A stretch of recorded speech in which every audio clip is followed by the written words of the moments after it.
that have come out of Myanmar.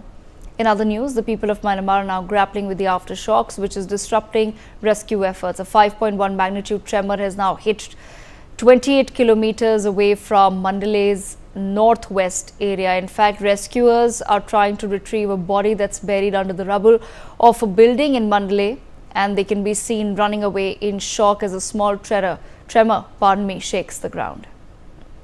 My colleague Pia Mann joins us on the broadcast. Pia, troubling visuals coming out of Myanmar, because we of course do know that the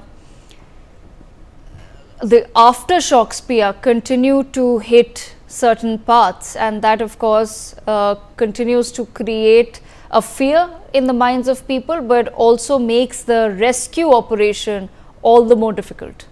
Indeed, you've aptly put it, and the visuals on our screens, they speak for themselves. Myanmar, of course, was suffering after the initial 7.7 jolt, but there were several aftershocks that were also reported all through yesterday and today as well. The latest tremor has been recorded at 5.1 magnitude on the Richter scale, and the epicenter was 28 kilometers away from Mandalay. Now, Mandalay is the second largest city in Myanmar. It houses approximately 1.5 million people, and we all know, unlike Thailand, Myanmar is not very economically advanced, especially when it comes to the fact that due to the coup that takes place, there were several sanctions and restrictions that were imposed upon the country, due to which its economy was hit hard.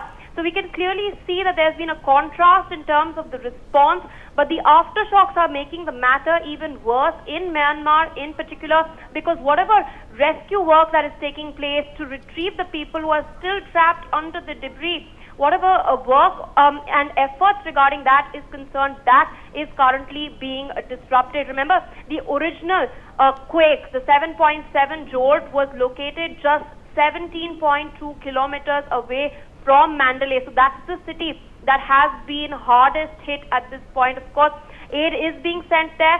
There are foreign teams that are also working on the ground, but aftershocks are a particular thing that the rescuers out there need to be careful of. Okay, Pia, thank you so much for joining us with that information. Some more news.